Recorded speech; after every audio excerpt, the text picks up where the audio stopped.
Hola, hola mis queridos y amados hermanos. Hoy continuamos con el libro de los Hechos, en el capítulo 9, del versículo 1 al versículo 9 dice así: Saulo, respirando aún amenazas y muerte contra los discípulos del Señor, vino al sumo sacerdote y le pidió cartas para las sinagogas de Damasco, a fin de que si hallase algunos hombres o mujeres de este camino, los trajese presos a Jerusalén. Mas, yendo por el camino, aconteció que al llegar cerca de Damasco, repentinamente le rodeó un resplandor de luz del cielo, y cayendo en tierra, oyó una voz que le decía: Saulo, Saulo, ¿por qué me persigues? Él dijo: ¿Quién eres, Señor? Y le dijo: Yo soy Jesús, a quien tú persigues. Dura cosa te estar coces contra el aguijón. Él, temblando y temeroso, dijo: Señor, ¿qué quieres que yo haga? Y el Señor le dijo: Levántate y entra en la ciudad, y se te dirá lo que debes hacer. Y los hombres que iban con Saulo se pararon atónitos, oyendo a la verdad la voz, mas sin ver a nadie. Entonces Saulo se levantó de tierra, y abriendo los ojos no veía a nadie. Así que, llevándole por la mano, le metieron en Damasco, donde estuvo 3 días sin ver, y no comió ni bebió. Amén.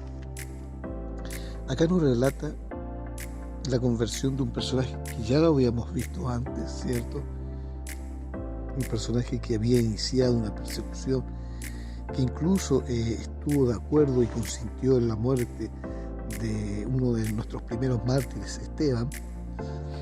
Y este Saulo de Tarso era un hombre implacable.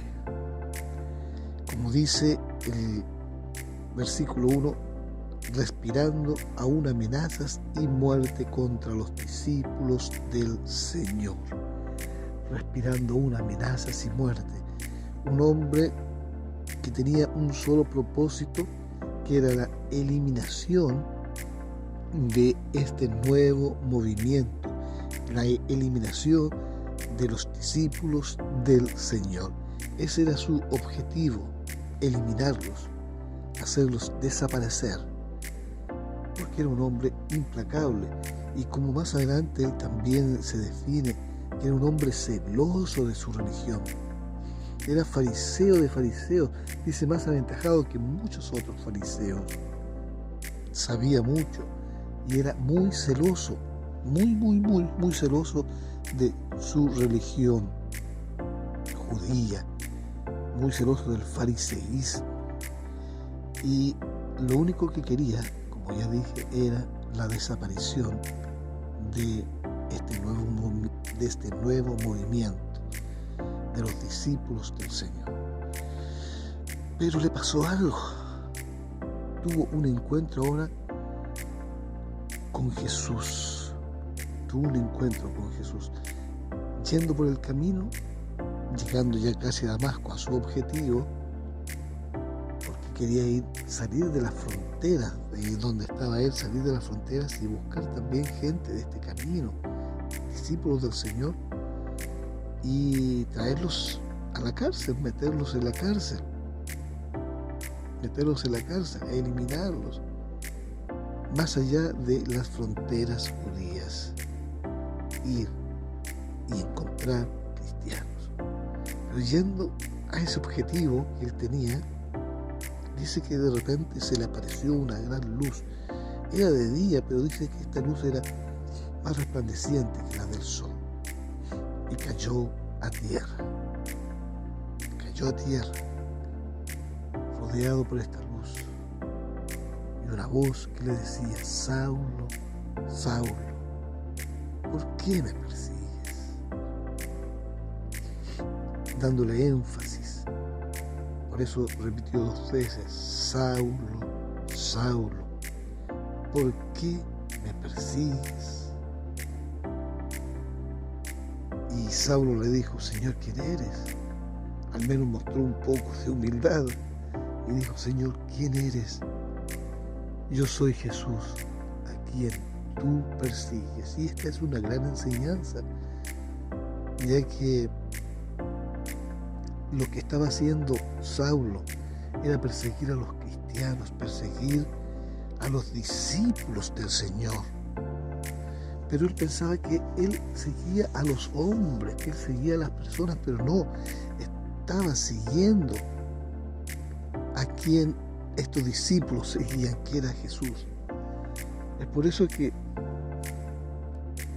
nosotros tenemos que estar conscientes que cuando nos hacen a nosotros como cristianos algo, no lo hacen a nosotros, sino lo hacen a Jesús, lo hacen a Dios mismo, porque nosotros somos sus heraldos aquí en la tierra. Cuando nos tocan a nosotros, tocan a Jesús. Cuando nos persiguen a nosotros, persiguen a Jesús. Y aquí Jesús se lo dijo bien claro: tú eres Jesús, yo soy Jesús a quien tú persigues, a quien tú persigues. Dura cosa te es dar cosas contra el aguijón. O sea, te dijo, no insistas en tirar patadas contra el aguijón porque le estás haciendo daño. Hoy en el mundo hay muchos perseguidos, hay mucha persecución,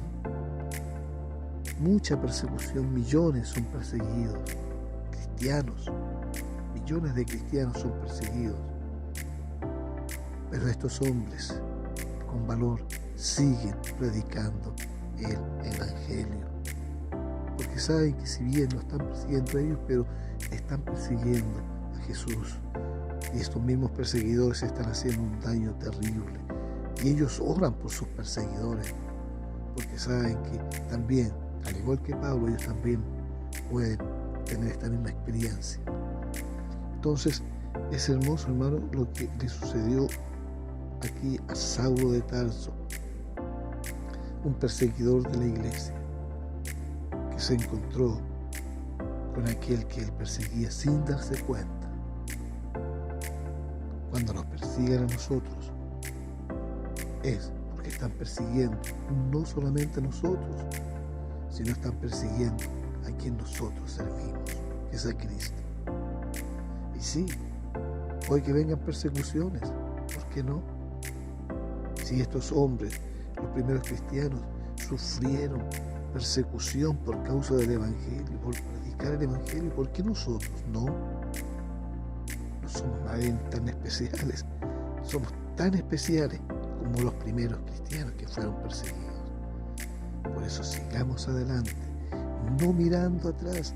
Si somos perseguidos, si somos motivo de burla, no lo hagamos, sigamos adelante, porque hay alguien que está por nosotros, que pelea por nosotros, que nos cuida, y es que nosotros debemos rendir nuestra voluntad para ahora no hacer nuestra voluntad, sino que hacer la voluntad del que seguimos, hacer la voluntad de Dios. Por eso dice: Padre nuestro que estás en los cielos, santificado sea tu nombre, venga nuestro reino, hágase tu voluntad como en el cielo, así también en la tierra. Y esa voluntad tiene que hacerse en nuestra vida.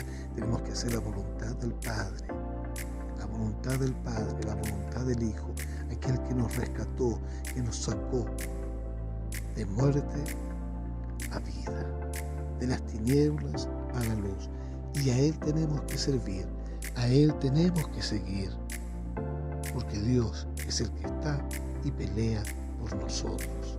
Y aquí Jesús se lo dejó bien claro a Pablo: tú no estás persiguiendo a hombres, me estás persiguiendo a mí. Así que, hermanos, sigamos adelante. Vengan tiempos de persecución o no vengan tiempos de persecución, nuestra mirada tiene que estar en nuestro Redentor. ¿Y quién es nuestro Redentor? Jesucristo, el Rey de Reyes y el Señor de Señores, que un día triunfó sobre la muerte, triunfó sobre el mundo, el demonio y la carne, le quitó el reinado y el principado que tenía Satanás, y ahora Él es el Rey de Reyes y Señor de Señores. Que Dios les bendiga.